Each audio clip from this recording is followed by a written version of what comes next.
Bom dia.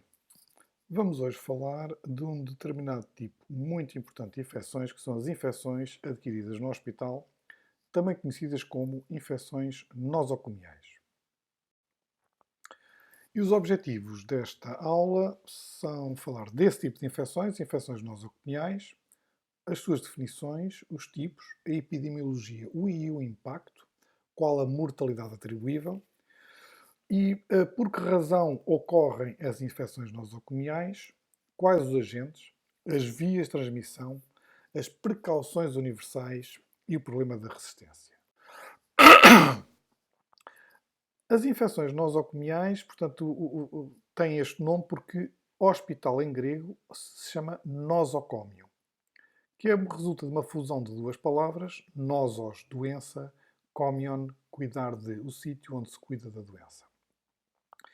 E a definição de infecção nosocomial é um pouco arbitrária.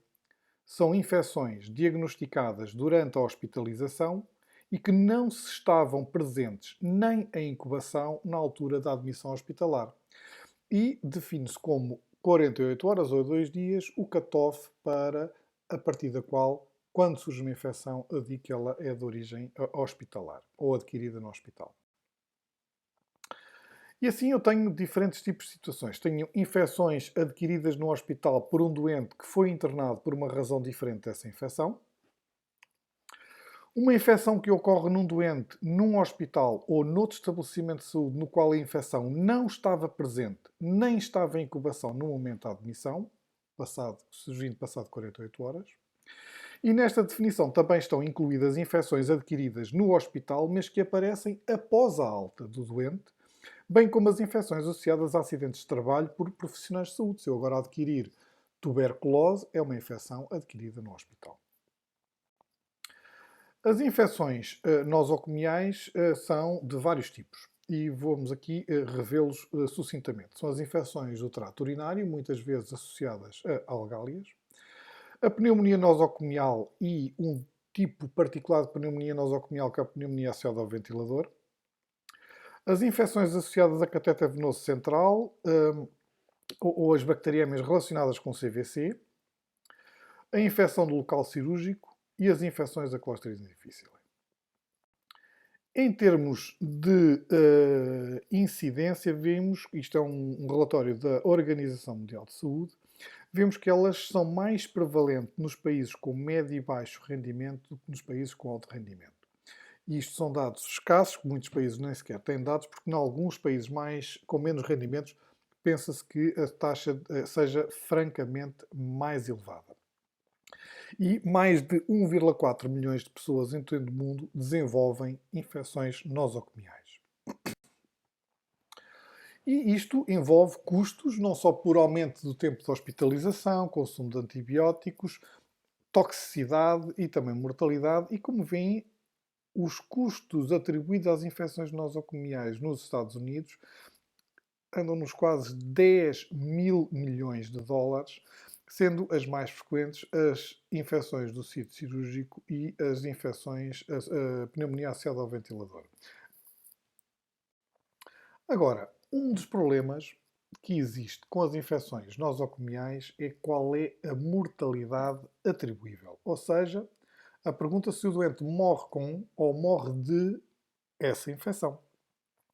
E relativamente à mortalidade atribuível à pneumonia associada ao ventilador, que é das infecções em cuidados intensivos a mais grave, num estudo envolvendo quase 4.500 doentes, chegou-se à conclusão que a mortalidade atribuível à pneumonia associada ao ventilador é muito baixa.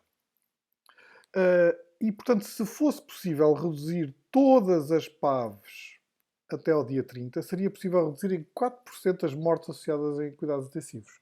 No entanto, este estudo mostrou estes dados, mas há outros que mostram que a mortalidade atribuível é um pouco maior. E em termos de infecções nosocomiais, nós temos uma interação de 3 aspectos. Por um lado, os hospedeiros, que muitas vezes estão com a sua imunidade algo comprometida. a presença de micro-organismos no ambiente hospitalar e também formas de transmissão destes agentes entre os hospedeiros e que muitas vezes é feita pelo staff médico e staff assistencial. E temos assim uma interação epidemiológica entre agentes, hospedeiro e ambiente. E os agentes são de vários tipos, já vamos ver mais à frente, com fatores de virulência múltiplos, em que os reservatórios podem ser humanos, mas também a própria instituição, superfícies inertes. Os hospedeiros que muitas vezes têm uma imunidade comprometida, seja pelos fármacos, pelas doenças, pelos tratamentos, pela desnutrição, e também por quebra de barreiras anatómicas, porque têm catetas que furam a pele, têm tubos traqueais que limitam a eliminação das secreções, e também o próprio ambiente hospitalar, onde tudo o que rodeia ao doente pode, de alguma forma, ser um meio de transmissão destes agentes e, portanto, ser uma fonte para iniciar infecções nosocomiais. E em termos de fontes de infecção, nós podemos ter fontes endógenas, causadas por micro-organismos que estavam presentes no próprio doente e que depois passaram de colonizantes a infectantes, como exógenas, causadas por micro-organismos adquiridos após a exposição a uma equipa assistencial, a outro doente, inclusivamente, a material ou superfícies contaminadas, por exemplo, através do ar, do pó, de fluidos de lavatórios, endoscópios, uma série de coisas, em que, de alguma forma, o hospital pode constituir uma fonte exógena de infecção, desde macas, telefones, monitores, ar-condicionados, água da canalização, ventilação, os elevadores, etc. Agora, os agentes que causam as infecções nosocomiais mudaram ao longo do século XX. E o que fez a mudança foram os antibióticos. As infecções nosocomiais sempre existiram. Semmelweis, no século XVIII, já fez um estudo sobre uma infecção nosocomial que era a febre puerperal. Agora, os agentes que causavam infecções nosocomiais eram agentes muito parecidos com os agentes da comunidade. Mas após a introdução dos antibióticos, alguns dos agentes desapareceram praticamente das infecções nosocomiais, como os Streptococcus pneumoniae, Streptococcus grupo A, Malfas influenza, passando a outros agentes, que são os que vocês todos conhecem, Staphylococcus aureus, Pseudomonas aeruginosa, Klebsiella, o Acinetobacter, fungos, vírus. E os 6 elementos da cadeia de transmissão das infecções nosocomiais são estes que vou passar a descrever. Por um lado, os micro-organismos, com diferentes tipos de agentes, bactérias, vírus, com diferentes tipos de fatores de virulência. Haver uma porta de saída desse micro-organismo e uma porta de entrada desse micro-organismo. Haver reservatórios, que podem ser humanos, animais, superfícies inertes. Haver um modo de transmissão, que podem ser o pessoal médico, o ar, podem ser os instrumentos. E haver características no hospedeiro que torna possível a instalação ou a infecção e o desenvolvimento de quadros céticos desses agentes. E os reservatórios destes agentes são múltiplos.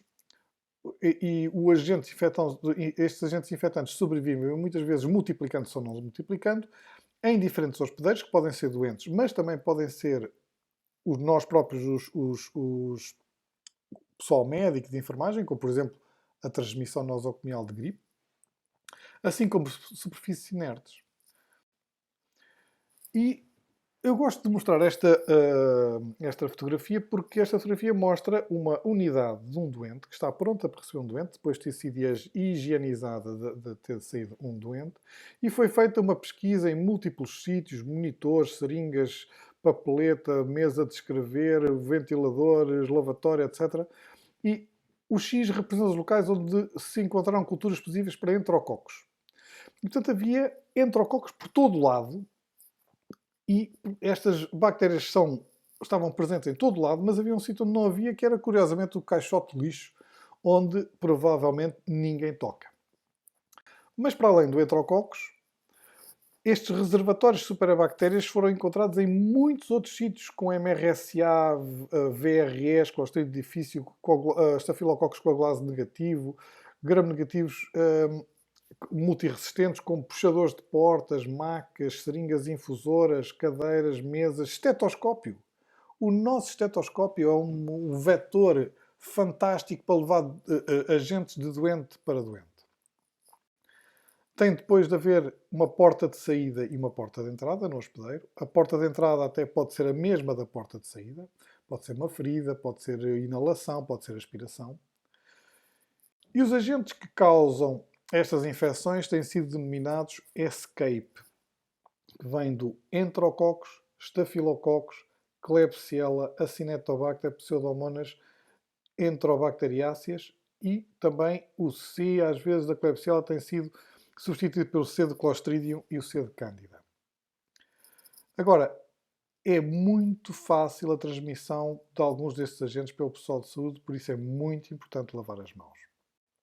E não esquecer que os hospedeiros, que são os nossos doentes, são muito suscetíveis a estas infecções, porque muitas vezes têm barreiras que estão ultrapassadas, nomeadamente a pele, estão profundamente imunodeprimidos e facilmente são colonizados e infectados por estes agentes. Ao passo que nós, que também estamos no hospital e que também contactamos com estes agentes, uma vez que não estamos doentes e não fazemos antibióticos, a nossa flora, o nosso microbioma faz com que estas bactérias não proliferem e não nos causem doença. Em termos de modos de transmissão, existem muitos. Ar não é muito frequente no hospital, mas pode ser gotículas, como por exemplo está bem evidenciado nestas duas placas de cultura, uma que estava em contacto com ar limpo numa sala vazia, ou outra numa mesma sala, mas com 12 pessoas a falarem que, como veem, cresceram imensas bactérias. Contacto, o estetoscópio, por exemplo, e vetores, que é muito pouco frequente ver transmissão com mosquito dentro do hospital. E por isso as 10 causas mais comuns para a transmissão de infecções nosocomiais são os nossos dedos. E, olhando novamente para a cadeia que vos mostrei anteriormente, o que vamos tentar fazer aqui é partir a cadeia de transmissão.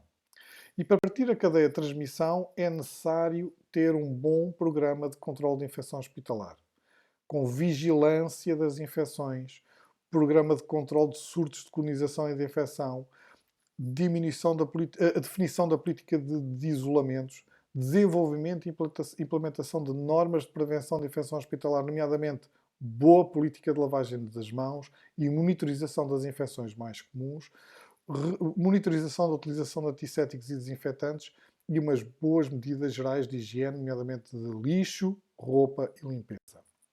E não esquecer dos 5 momentos de higienização das mãos. Antes do contacto doente, antes de contactos limpos ou antisséticos, ou ascéticos, perdão. Após risco de exposição a fluidos orgânicos, após o contacto com o doente, após o contacto com o ambiente do doente. E não esquecer que a higienização das mãos às vezes não é tão fácil ou tão simples quanto parece. Existem algumas áreas das nossas mãos que são frequentemente esquecidas, que estão marcadas a vermelho. Agora, as infecções também têm muito a ver com os antibióticos e com as resistências. E não nos devemos esquecer que nós hoje sabemos que praticamente todas as bactérias, ou as bactérias que são capazes de desenvolver resistências a qualquer novo antibiótico. Talvez o único antibiótico que tenha sobrevivido, entre aspas, mais tempo sem haver muitas resistências seja a vancomicina. E por isso, a estratégia mais inteligente para minimizar as resistências é parar de irritarmos as bactérias. E a irritação das bactérias tem que ver com dar antibióticos desnecessários. E vou terminar com algo que é um pouco anedótico, mas que é uma medida extrema em termos de controle de infecções nosocomiais para vocês verem qual é que é o impacto dos antibióticos. Isto foi um estudo de controle de infecção devido a Klebsiella aerogenes numa unidade neurocirúrgica, em 1970, em que tinham muitas infecções, mais de 50% dos doentes, a maioria a Klebsiella aerogenes. Tentaram de tudo, desde colistina em alta dose, até que a medida drástica, que hoje em dia não faria nenhum sentido fazer, nem seria possível fazer, mas pararam de utilizar antibióticos. E com a parar de utilizar antibióticos, parar de irritar as bactérias e de mantendo assim o microbioma dos doentes, houve uma diminuição brutal para menos de metade das infecções e desapareceram as infecções praticamente a Klebsiella aerogenes. Em conclusão, as infecções nosocomiais são um problema grave a nível mundial, aumentam a morbilidade e um pouco a mortalidade, aumentam também o consumo de antibióticos e os seus custos, e muitas dessas infecções são causadas por agentes multiresistentes.